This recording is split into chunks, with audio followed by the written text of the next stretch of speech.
Hi and welcome back to another video. This video follows fast on the heels of the one I released last week, and can I tell you, the one I released last week turned out to be the most downvoted, contentious, dramatic video that I've released yet. I had no idea it was going to do that. I mean, who knew that rather than the content and the opinion, it would be how I did or didn't pronounce Assetto Corsa Evo or Evo or Evo or Ace. Oh my goodness. Anyway, let's follow that up. Let's jump into this one. First thing you'll notice is, ta-da, the VR experience in the menu is much better. We don't have that weird shadow effect that was going on, that unbelievably horrible aliasing effect that we had. So kudos to Kunos, that seems to be gone. The other thing that's gone is that weird, trippy, psychedelic effect that I had when I loaded the game up last week. And thank you to, sorry, I've forgotten your name, but thank you to the person who commented on the last video and said, try turning off or at least turning down ambient occlusions. I did that, it's gone. Also this week, I'm not feeling as drained, as fatigued as I was last week. Who knew just skipping into February would have that effect? So now I thought, let's get back on track and let's see if the feedback, if the experience that I had last week that was a little bit meh and disappointing was all down to me, how I felt, or was it really, I just don't like that car. I jumped into the Alpine, the A110 S, just to see what another road car felt like, but instead of going around the mountain, I went to Imola, different track, different weather conditions, just to see if any of those variables contributed to me going around in the Ferrari 488 challenge car and thinking that it was just less inspiring, a less exciting, less exhilarating drive than it was taking any of the road cars around the mountain. And I have to confess that in the original Assetto Corsa AC1, the Alpine is probably a car I would have just avoided. For some reason, it just would not have attracted me. I wouldn't have considered it a car I'd want to go and spend any time in, let alone go in to see whether or not it was going to be an exciting, exhilarating drive. But it was fun. In ACE, see, I'm avoiding the whole Evo, Evo, Evo. I just can't pronounce it. I'm not Italian. And I know that everybody wants it to be Evo. Well, I say everybody. Those who want it to be Evo in that camp want it to be Evo because it's spelt with an E, whilst somewhat ignoring the fact that it's Assetto Corsa, an Italian game, and the game producer has said, please pronounce it in the Italian way. But anyway, let's not dig that back up again. So there I was, going around on a quote-unquote hot lap in the Alpine, just listening to the sounds of the car and really enjoying again the way that you could feel the weight transfer, you could feel the inertia, you could feel the springs compress and rebound, you could feel the body roll, and it's just fun. It's just really an enjoyable way of experiencing what ACE has to offer in this very, very early stage of early access. So next I jumped into the Abarth, the 695, again a car that in Assetto Corsa 1 I would never have taken to the track.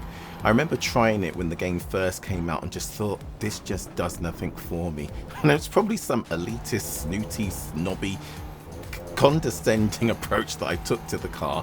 But I remember thinking at the time, no, I want to go around in something like, I don't know, a Lamborghini or a Ferrari, or just something with power, something that really gives me that exhilaration. I don't want to be pootling around in some, I don't know, Sunday drive shopping cart. How wrong could you be? Going around in the Abarth, and I don't know if it's the same car that was modelled in AC1, because again, I didn't spend any time in it. But this little thing just has an amazing sound. The turbo spooling up and it's psst, as you go down the gears, it's just really, as an audio experience, it just wasn't what I was expecting. It was just fun. Now the car is low powered compared to say GT3 or even the Ferrari 296. But still, this low speed, low power, turbo powered car going around Imola still gave some of those amazing sensations that I was talking about in the first video.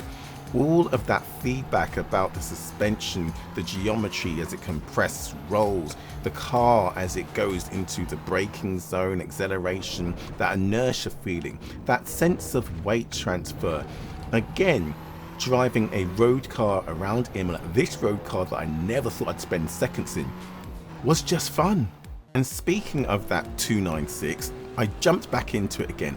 not at Bathurst, here at Imola, completely different track configuration and a clear day's weather, just to see if it still had that raw, that guttural, that absolutely enthralling driving experience.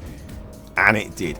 This lap looks like I was in control of the car. I turned off the traction control or the stability control and I went for it. And the amount of times that the back came round on me, the amount of times that attempting to power drift out of an apex just went wrong was, yeah, I lost count of them.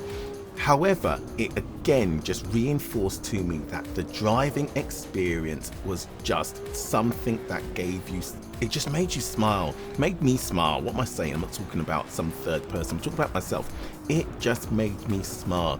I loved the fact that even though I'm still trying to figure out the force feedback and the way that the grip on the front end of the car feels, coming around and down to Acqua Minerale, with the back coming out trying to get on power, or coming out of Acqua Minerale trying to make sure that I didn't loop the car, all of the body roll, all of the pitching, all of the compression of the suspension, all of the braking traction was something that just gave this rich experience. I could imagine myself just spending hours doing this. And this is early access, right? Let's remember that. This is early access. There are so many things that still need to be fixed, to be tweaked, to be optimized. Let's not talk about the fact that I'm the only car on track. I've got the graphics set to high, and yeah, it needs to be optimized still. However, it already gives you signs of potential that once they improve it, once they release that roaming map, we can spend hours losing ourselves with all of the different road cars, the exotic sports cars, or the cars that we just want to go and take a nice Sunday driving. It has so much texture when it comes to the way the car drives, and it has to be improved. It just makes me feel optimistic about it. So then I jumped into the Toyota GR86 to try out another car to see if there was any nuance in how it behaved compared to the others, whether again it left me with a sense of, I don't know, satisfaction's the word I'm going to use, and it did. It still had the same characteristics of I'm not quite sure what the front wheels are doing, just at that moment where I don't know if it's the tyres losing traction, I don't know. But the fact that it's a road car and we're trying to hustle it around Imola, it gave you that sort of driving experience. It didn't feel hooked up like a thoroughbred race car with lots of downforce through a rear diffuser or a front splitter. It felt like taking a road car with 200, 300 maybe brake horsepower and just pushing it a little bit. What you can't do in the real world on the real road, because that's just completely and utterly irresponsible. But to be able to do it in Assetto Corsa Evo, Evo, Efo, you pick which one and let me know in the comments. To be able to do it in a simulated environment was just fun. And I keep saying it, fun, fun, fun. So after that, after establishing that, yeah, the road cars, not all of them, because I tried out the Chevy and I wasn't as impressed, but the majority of the road cars all gave me that initial sensation I had when I first tried ACE, when I first took the RS3 around the mountain and thought, I am loving the way that the force feedback and the physics are giving us a real sense of this is a car on a track and it has life. It's communicating the fact that it is a car that has suspension, it has tires on the road, and they're all going to be interacting and reacting to the shifting weight and load of driving a car around. I just loved it. It was giving me that information that made me think this is going to be a great game once they polish it. So I jumped into the Mercedes AMG GT2, a thoroughbred race car, right? To see if maybe the reason why I thought the Ferrari Evo challenge was meh as an experience was because there was a distinct difference in the way that the car translated a stiffly sprung race car on racing slicks compared to a softly sprung road car. And guess what? The Mercedes felt great. It felt heavy, it felt as though it too was communicating that sense of inertia as the weight shifted under braking or accelerating, or as the rear end broke traction under acceleration out of a tight apex or low speed corner. The car was alive. It felt like racing a race car in all of the other sims we've raced, but it was giving back that feedback, that sensation. Again, as you drove over the road surface, you could feel the suspension compressing and rebounding. It most definitely wasn't a lifeless meh experience. So you know what that means, right? I had to jump back into the Evo challenge and see if it was just me, if I just was out of sorts and I was the reason why I gave it a less than exhilarating review when first trying it last week. And as soon as I pulled out of the pit lane and put my foot down, as soon as I got down to the first turn and hit the brake, and no, it still feels the same way. It still feels as though it's telling me much less than any of the road cars, much less than the Mercedes AMG GT2. Now, I should clarify, last week in the first video, I did not say that in any way Kunos had interpreted the car incorrectly, that the car they had developed and put into the game was wrong. I've never driven it in the real world. How would I know that it's wrong? I wasn't saying that, and I wasn't saying that the physics didn't seem right either, because I have been alive in the real world for the last 50 years. I do know what physics feels like, and I've driven for the last 20, 30 years. I know what a car feels like in motion. So I wasn't talking about whether the car was right or wrong. I wasn't talking about whether the physics had been implemented correctly or not. I was just saying that as a driving experience, compared to driving the RS3, compared to driving any of the other sims, driving the Ferrari, the Trofeo in ACE just isn't exciting for me. Now, driving it in Assetto Corsa Competizione, it's different. Again, I'm not saying right or wrong, but it says a lot more to me. It gives me, maybe it's because of the pogo effect of hitting a curb or anything like that in ACC, but through the tires, through the force feedback, it feels like there's more going on. And again, this isn't saying it right or wrong.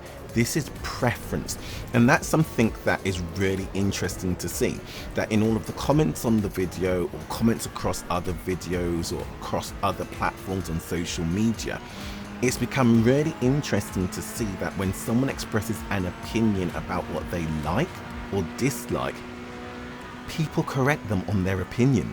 And when I say opinion, I'm not talking about opinions about whether something is correct or wrong.